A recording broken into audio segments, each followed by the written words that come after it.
Hello, Enigma. It's a pleasure to present here. I'm Folini, an OWASP project lead and Swiss security engineer. Switzerland is a direct democracy where citizens get to vote at least 4 times a year. This frequency and the dominant use of mail-in ballots make it a compelling testbed for internet voting. Switzerland has a 20 years history with online or internet voting with many ups and downs, and I'm going to tell you that story. The last chapter of this tale is going to cover a report based on an extensive dialogue with 25 scientists and voting experts. But before we dive right in, let's get something straight.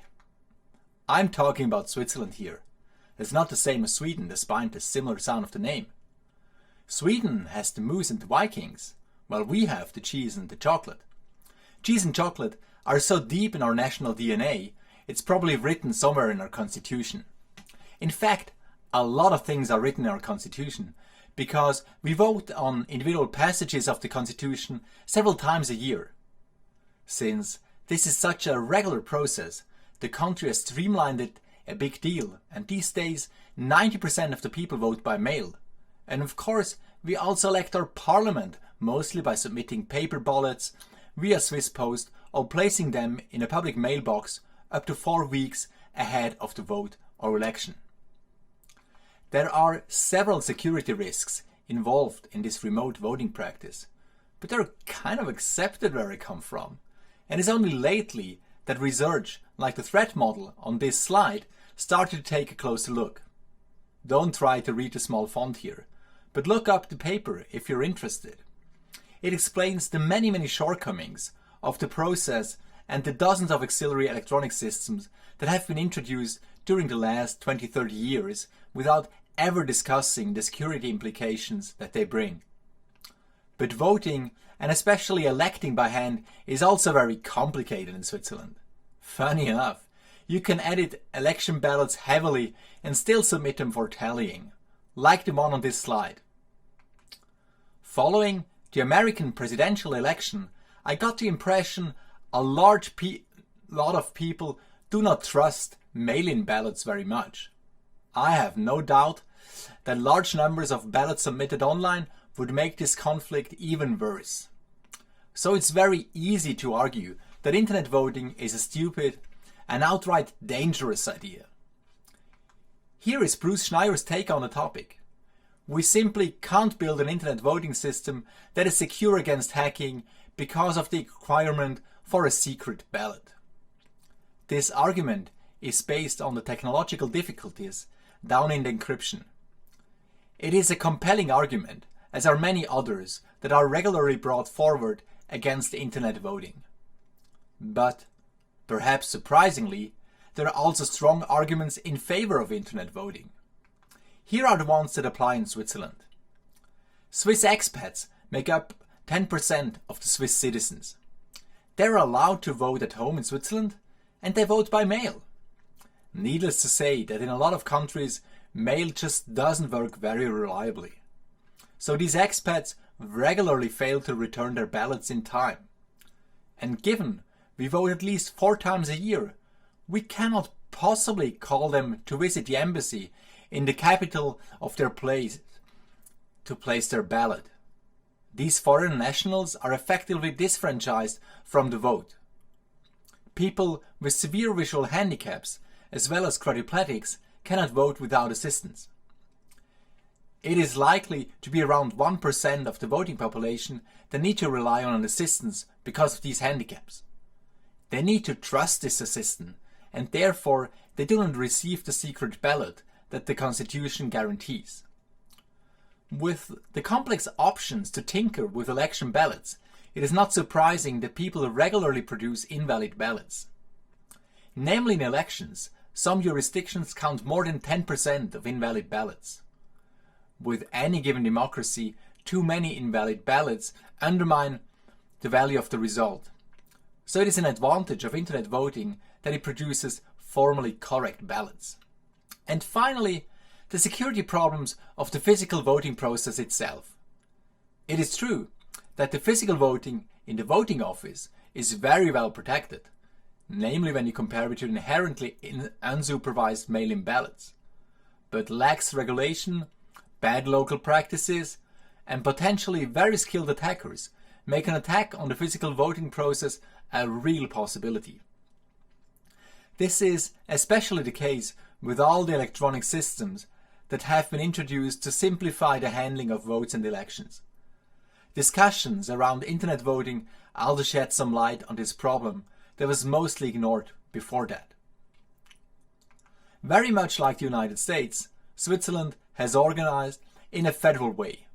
The individual states have a strong autonomy over large areas of politics, and voting is such an area.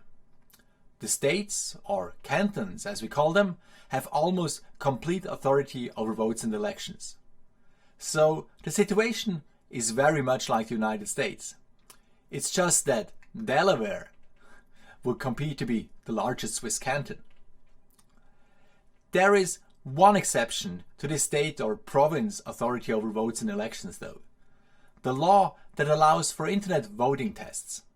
This law assigns the federal administration the authority to regulate internet voting, namely in terms of security. I think that was a very smart move 20 years back. Several Swiss cantons started to experiment with internet voting after the year 2000. The federal administration accompanied them, but it didn't interfere very much during the first few years. It left the cantons enough space to experiment. A leading role was taken by the Swiss canton of Geneva. Geneva gave the world Calvinism, and it played an important role in the Age of Enlightenment. Given this glorious past, Geneva saw it as its historical mission to bring internet voting to Switzerland and perhaps the world.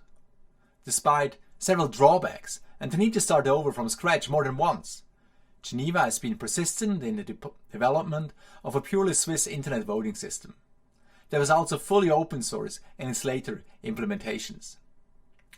Another big player was a group of 8 cantons who commissioned an internet voting system with the local branch of American UNISYS. That system was successfully used in dozens of national votes by thousands of Swiss citizens living abroad. In 2011, a national steering board for internet voting was established, and it moved to rein in the systems and regulate them in a clear way. The positive outlook changed somewhat in 2015, when the federal administration reviewed the security architecture of the UNISYS system and consequently barred it from being used in the federal elections of 2015. This came out of the blue for several of the cantons. In an equally surprising move, they abandoned ship, and the UNISYS system died a sudden death. Geneva was allowed to run the 2015 elections, as was Spanish company Cytel, who had formed a joint venture with Swiss Post.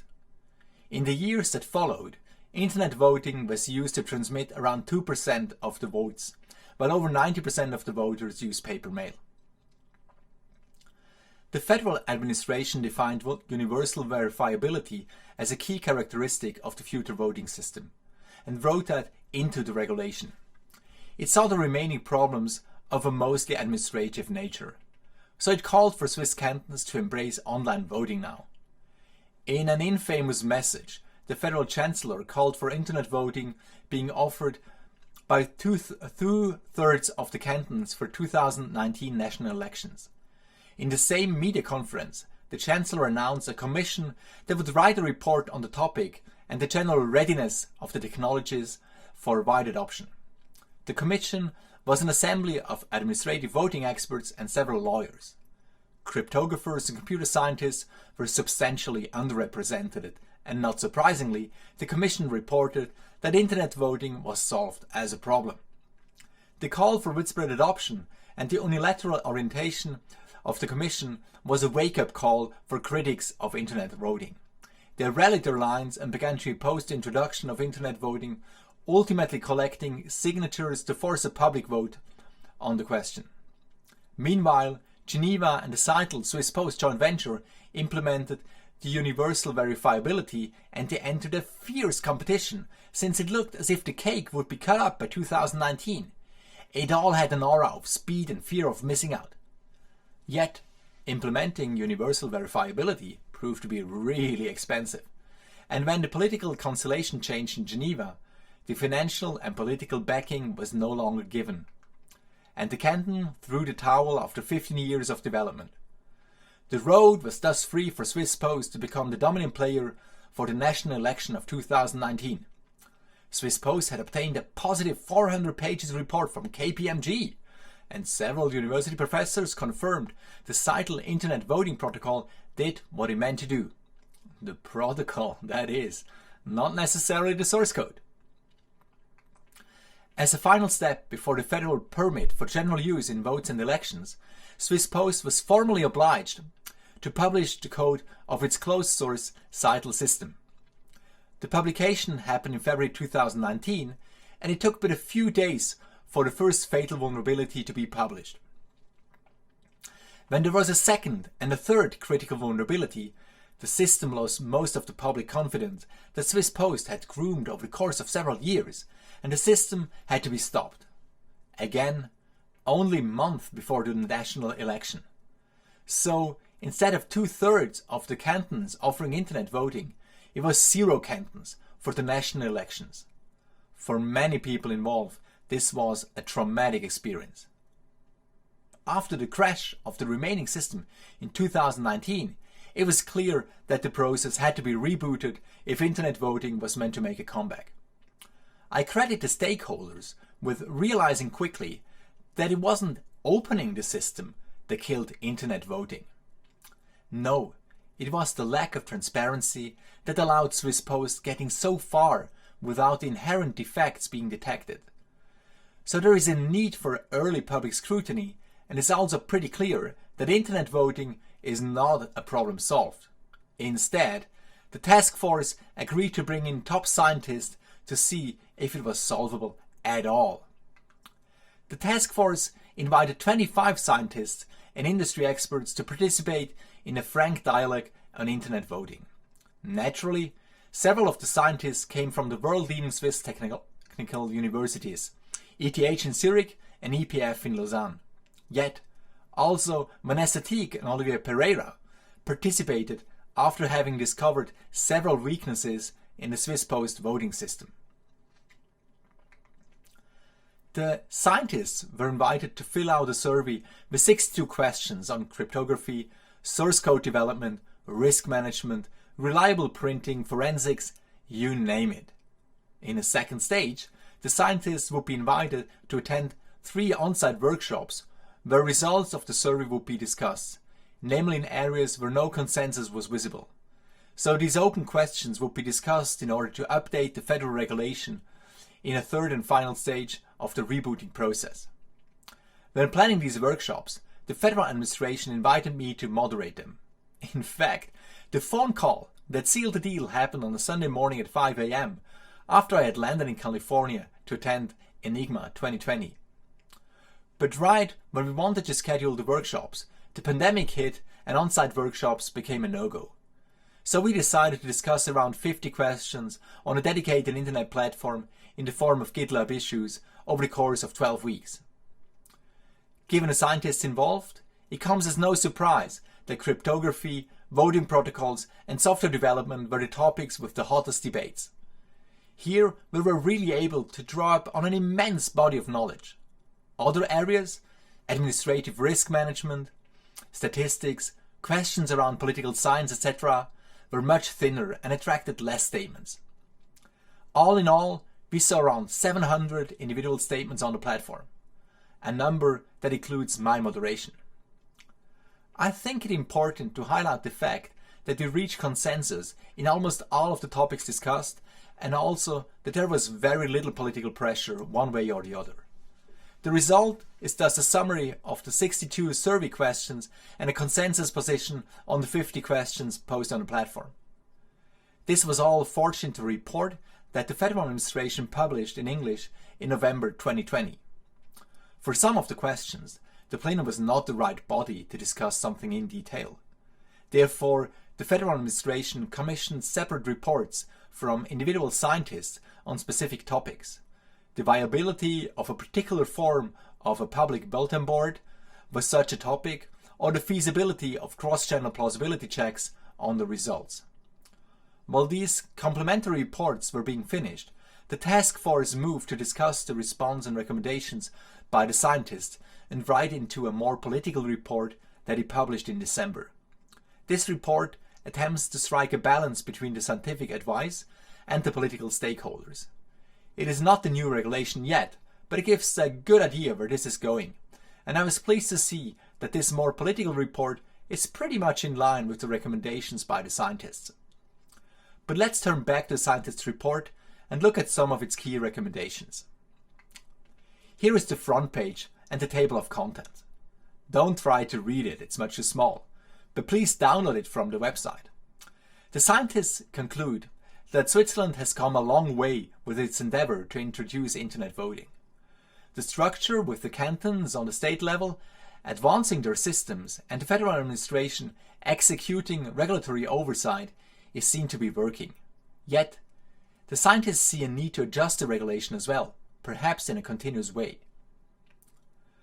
Looking forward 15 years, several scientists expect internet voting to be established by then, with the electorate having confidence that the voting system produces the correct results.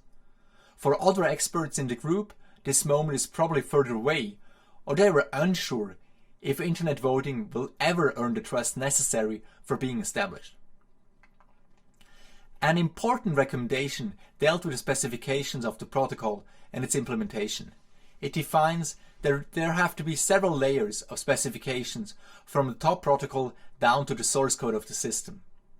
The top specification of the protocol, I am quoting the report here, the top specification of the protocol has to be a verifiable model that is abstract enough to allow reasoning about it. Furthermore, there has to be a refinement relationship between the different levels of the specification down to the pseudocode and eventually the code level. Other recommendations that affect cryptography was the use of formal methods as well as static and dynamic analysis for the protocol and the code, of course.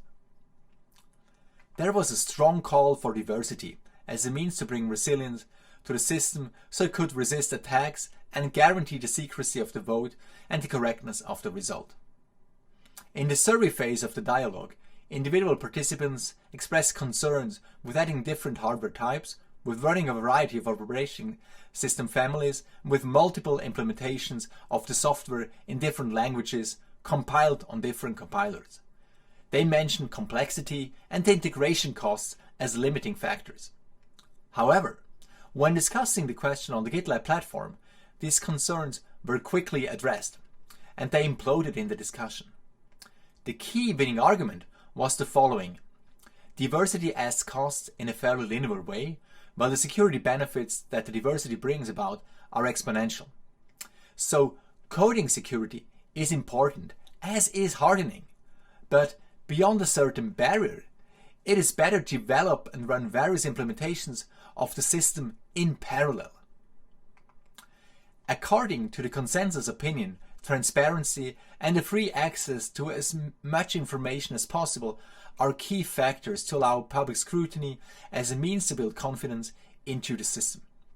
It has to be made easy to access the source code and all its documentation, to install and maintain the system on one's own premises in order to run test votes and elections. Reproducible builds are being mentioned too.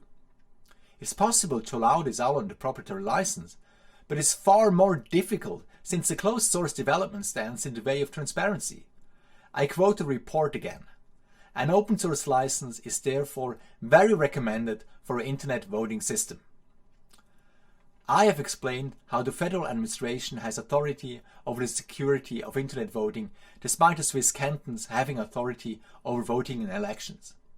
The whole dialogue was thus strongly linked to the federal administration. That is why it has been scoped to focus on internet voting alone. However, several participants insisted that the electronic auxiliary system posed a systematic threat to the established physical voting channels. They successfully slipped a section into the report where they called for a more holistic perspective of voting security and an analysis of potential cross-channel attacks. Time to wrap this up. Switzerland has a long history of internet voting trials. We're still not in real production, but the development is moving forward, being governed by the typical Swiss insistence on quality over speed. The fast pace of 4 or more public votes per year make the country an ideal testbed to experiment with internet voting in a country that has a lot of experience with conducting votes. Both remaining active voting systems crashed before the national election in 2019. Meanwhile, the process was rebooted with the help of cryptographers, computer scientists and voting experts. The resulting report is a milestone with significance that should point beyond Switzerland.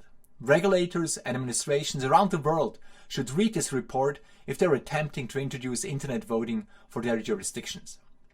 Personally, I'm really torn whether internet voting is a good idea or not. Yet, I see its introduction as a political decision, and many countries are moving to set up internet voting systems. If you are involved in any of these endeavors, then please go and read the Swiss report. Thank you for your attention.